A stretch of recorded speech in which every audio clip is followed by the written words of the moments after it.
샬롬 할렐루야. 욥기 2장. 또 하루는 하나님의 아들들이 와서 여호와 앞에 서고 사단도 그들 가운데에 와서 여호와 앞에 서니 여호와께서 사단에게 이르시되 네가 어디서 왔느냐. 사단이 여호와께 대답하여 이르되 땅을 두루 돌아 여기저기 다녀왔나이다. 여호와께서 사단에게 이르시되 네가 내 종 욥을 주의하여 보았느냐. 그와 같이 온전하고 정직하여 하나님을 경외하며 악에서 떠난 자가 세상에 없느니라.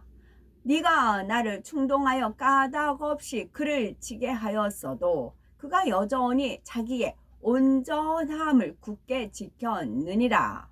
사단이 여호와께 대답하여 가로되 가죽을 바꾸오니 사람이 그의 모든 소유물로 자기의 생명을 바꾸올지라. 이제 주의 손을 펴서 그의 뼈와 살을 치소서. 그리하시면 틀림없이 주를 향하여 욕하지 않겠나이까. 여호와께서 사단에게 이르시되 내가 그를 네 손에 맡기노라. 다만 그의 생명은 해하지 말지니라. 사단이 이에 여호와 앞에서 물러가서 욥을 쳐서 그의 발바닥에서 정수리까지 종기가 나게 한지라. 욥이 제 가운데 앉아서 질그릇 조각을 가져다가 몸을 긁고 있더니 그의 아내가 그에게 이르되 당신이 그래도 자기의 온전함을 굳게 지키느냐. 하나님을 욕하고 죽으라. 그가 이르되 그대의 말이 한 어리석은 여자의 말 같도다. 우리가 하나님께 복을 받았은즉 화도 받지 아니하겠느냐 하고 이 모든 일에 욥이 입술로 범죄하지 아니하니라. 그때에 욥의 친구 세 사람이 이 모든 재앙이 그에게 내렸다 함을 듣고 각각 자기 지역에서부터 이르렀으니 고 대만 사람 엘리바스와 수아 사람 빌닷과 나마 사람 소발이라. 그들이 욥을 위문하고 위로하려 하여 서로 약속하고 오더니 눈을 들어 멀리 보매 그가 욥인 줄 알기 어렵게 되었으므로 그들이 일제히 소리질러 울며 각각 자기의 겉옷을 찢고 하늘을 향하여 티끌을 날려 자기 머리에 뿌리고 밤낮 7일 동안 그와 함께 땅에 앉았으나 욥의 고통이 심함을 보므로 그에게 한마디도 말하는 자가 없었더라. 욥기 3장. 그 후에 욥이 입을 열어 자기의 생일을 저주하니라. 욥이 입을 열어 이르되 내가 난 날이 멸망하였더라면 사내 아이를 배웠다 하던 그 밤도 그러하였더라면 그날이 캄캄하였더라면 하나님이 위에서 돌아보지 않으셨더라면 빛도 그날을 비추지 않았더라면 어둠과 죽음의 그늘이 그 날을 자기의 것이라 주장하였더라면 구름이 그 위에 덮였더라면 흑암이 그 날을 덮었더라면 그 밤이 캄캄한 어둠에 잡혔더라면 해와 날 수와 달의 수가 들지 않았더라면 그 밤에 자식을 베지 못하였더라면 그 밤에 즐거운 소리가 나지 않았더라면 나를 저주하는 자들 곧 리와 야단을 격동시키기에 익숙한 자들이 그 밤을 저주하였더라면 그 밤에 새벽 별들이 어두웠더라면 그 밤이 광명을 발할지라도 얻지 못하며 동틈을 보지 못하였더라면 좋았을 것을. 이는 내 모태의 문을 닫지 아니하여 내 눈으로 환난을 보게 하였음이로구나. 어찌하여 내가 태에서 죽어 나오지 아니하였던가. 어찌하여 내 어머니가 해산할 때에 내가 숨지지 아니하였던가. 어찌하여 무릎이 나를 받았던가. 어찌하여 내가 젖을 빨았던가. 욥기 강의 네 번째, 욥의 원망과 탄식입니다.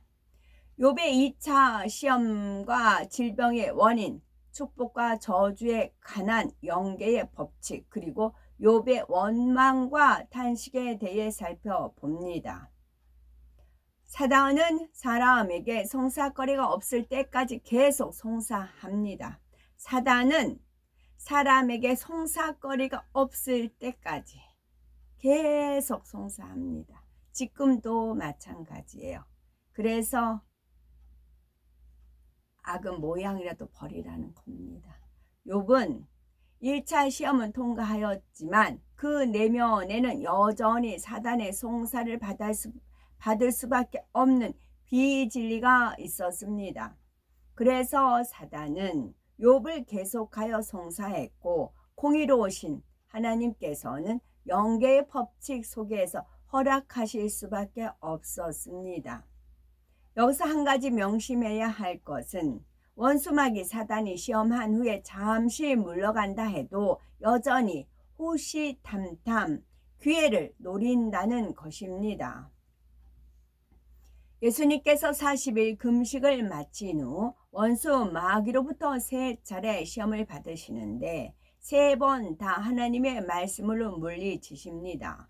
그런데 누가복음 4장 13절에 마귀가 모든 시험을 다 한 후에 얼마 동안 떠나니라 한 것처럼 마귀는 잠시 떠나서 또 기회를 엿보는 것입니다. 첫째, 욥의 2차 시험. 그러면 이번에는 사단이 욥을 어떻게 송사하는지 살펴보겠습니다. 사단이 여호와께 대답하여 가로되 가죽으로 가죽을 바꾸오니 사람이 그 모든 소유물로 자기의 생명을 받고 올지라. 이제 주의 손을 펴서 그의 뼈와 살을 치소서. 그리하시면 정령 대면하여 주를 욕하리이다. 가죽으로 가죽을 바꾼다는 것은 생명에 위협을 준다는 의미입니다. 따라서 이는 사람이 아무리 소유물이 많다 할지라도 결국 그것보다 중요한 건 목숨이므로 만일 욥의 생명에 위협을 주면 하나님을 원망할 것이라는 말입니다. 뼈는 사람의 골격을 형성하고 살은 사람의 형상을 유지시켜 줍니다. 뼈와 살을 친다는 것은 뼈의 골격이 삐뚤어지고 형상이 뒤틀린다는 것이니 이는 생명을 위협하는 상황에까지 놓일 수 있다는 것을 의미하지요. 그만큼 욥이 앞으로 받게 될 시험, 연단이 혹독하다는 걸 나타내는 것이지요. 사단은 하나님께 생사화복의 주권과 축복권, 저주권이 있음을 인정하면서 욥의 뼈와 살을 칠 수 있도록 맡겨주십시오 라고 정했습니다. 그러자 하나님께서는 이번에도 사단의 송사를 허락하시는데 단 욥의 생명만은 해하지 말라고 하시지요. 생명의 주권은 오직 하나님께만 있기 때문입니다. 하나님의 허락을 받은 사단이 욥을 치니 욥의 발바닥에서 정수리까지 온몸에 악창이 났습니다. 악창이란 고치기 힘든 악성 부스럼을 말하지요. 욥에게 생긴 악창은 뼈마디 속에서부터 골마 피부에까지 드러나고 피부에서 다시 골마 심한 가려움증을 느끼게 하는 질병이었습니다. 처음에는 조그맣게 시작된 악창이었지만 긁을수록 급속히 번져나가서 마침내는 발바닥에서 정수리까지 전신으로 퍼졌지요. 욥은 제 가운데 앉아서 손으로 몸을 긁다가 가려움이 견딜 수 없이 심해지자 기와 조각을 가져다가 긁었습니다. 구약시대에 제 가운데 앉았다는 것은 하나님 앞에 회개하며 자신을 낮추는 최대한의 행위였지요. 스스로 낮아진 모습으로 회개거리를 찾으며 하나님을 경외하고 높이는 모습이지요. 두 번째, 질병의 원인과 축복과 저주에 관한 연계 법칙입니다.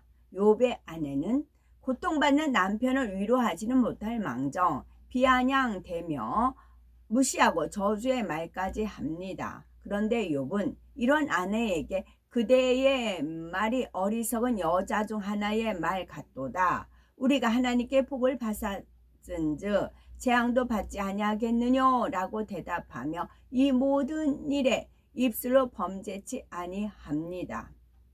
욥이 아내의 어리석음을 깨우쳐 주고 또 입술로 하나님을 원망치 아니한 것은 잘한 것입니다. 그런데 우리가 하나님께 복을 받았은즉 재앙도 받지 아니하겠느냐라고 한 말은 옳지 않습니다. 욥의 오해이지요. 하나님께서는 아무 이유 없이 복도 주시고 재앙을 주시는 분이 아닙니다. 성경을 보면 질병의 원인이 무엇인지 어떻게 하면 축복을 받을 수 있는지 연계의 법칙이 자세히 기록되어 있습니다. 출애굽기 15장 26절에 우리가 하나님의 말씀대로만 살면 모든 질병으로부터 지켜주시겠다 약속하셨습니다. 또한 신명기 곳곳에 수없이 반복된 말씀이 바로 하나님의 계명을 지키면 복을 받고 그렇지 않으면 저주가 임하리라는 내용이지요. 만일 이러한 공의의 법칙을 알지 못한다면 아파도 하나님의 뜻, 저주가 와도 하나님의 뜻, 가난해도 하나님의 뜻이라고 하며 하나님을 독재자로 오해하게 되는 것입니다. 하나님은 사랑과 공의의 하나님이십니다. 우리에게 재앙 주기를 원하시는 것이 아니라 어찌하든 복 주길 원하시고 소망 주길 원하시며 우리를 좋은 길로 인도하기 원하십니다.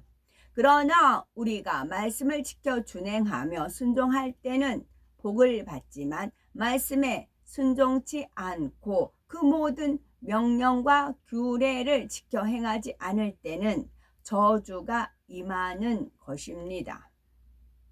욥기는 욥의 신앙의 관점에서 기술해 놓은 것이므로 욥의 모든 말이 옳다고 생각하면 안 됩니다.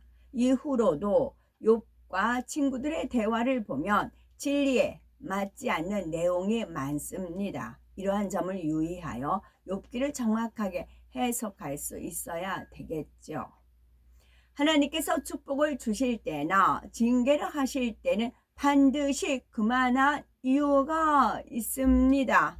우리가 하나님의 말씀을 지켜 행하면 복을 받지만 반대로 그 모든 명령과 규례를 지켜 행하지 않으면 저주가 임하는 것입니다. 그런데 욥은 하나님이 축복을 주신 것은 제대로 알았지만 이유도 없이 재앙도 주신다고 오해하므로 스스로 사단을 불러들이고 있습니다. 하나님은 아무 이유도 없이 질병이나 재앙을 주시는 분으로 오해하니 자신을 발견할 수가 없었으며 회개 거리를 찾을 수가 없었습니다. 또한 하나님은 주었다가 빼앗갈 수도 있는 분, 기분 내키는 대로 하는 독재자 같은 분으로 생각을 한 거죠. 이러한 잘못된 믿음으로 인해서 욥은 지킴을 받을 수가 없었으며 사단의 송사를 받아 재앙을 당하게 된 것입니다. 이는 많은 신앙인들이 시험 환난을 당할 때 가질 수 있는 문제입니다. 요한복음 8장 32절에 진리를 알지니 진리가 너희를 자유케 하리라 말씀하셨는데 우리가 진리를 모르면 욥처럼 진리의 자유함을 받지 못해 사단에게 송사거리를 주게 되는 것입니다. 예수 그리스도를 영접함으로 하나님의 자녀가 된 권세를 받은 우리는 결코 원수 마귀 사단의 놀이개감이 되지 말아야 합니다. 그러기 위해서는 진리를 바로 알고 하나님의 뜻을 바로 분별할 수 있어야 하지요. 세 번째, 욥의 원망과 단식입니다. 욥은 평소에 덕이 있고 베풀기를 좋아했으며 그에게는 지식도 많았기에 주변에 사람이 많았습니다. 이러한 욥이 하루아침에 재물과 자식을 잃고 온몸이 엉망진창이 되었다는 소식을 들은 친구들이 위로차 욥을 찾아왔지요.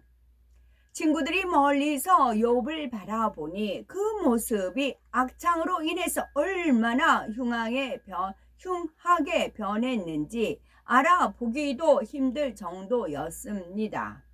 너무나 참담한 상황이었기에 그들은 할 말을 잊은 채 먼저 말을 꺼내는 이가 없었습니다. 그런데 이제까지 하나님을 경외하며 입술로 범죄하지 않았던 욥이 먼저 입을 열어 자신의 생일을 저주하기 시작합니다. 그 후에 욥이 입을 열어 자기의 생일을 저주하니라. 나의 난 날이 멸망하였더라면, 나말을 배웠다 하던 그 밤도 그리하였더라면, 그날이 캄캄하였더라면, 하나님이 위에서 돌아보지 마셨더라면, 빛도 그날을 비추지 말았었더라면, 그 가운데서 즐거운 소리가 일어나지 말았었더라면.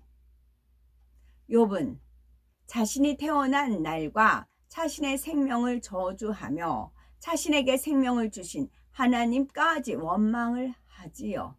구구절절이 이어지는 원망과 탄식 속에 자기의 태어난 것을 저주하고 있으니 그의 고통이 얼마나 심한지 알 수가 있습니다. 욥기 3장 8절에 큰 악어를 격동시키기에 익숙한 자가 그 밤을 저주하였더라면 했는데, 큰 악어를 격동시키기에 익숙한 자란 도저히 사람으로서 할 수 없는 일까지도 서슴없이 행할 수 있다는 뜻이 담겨 있지요.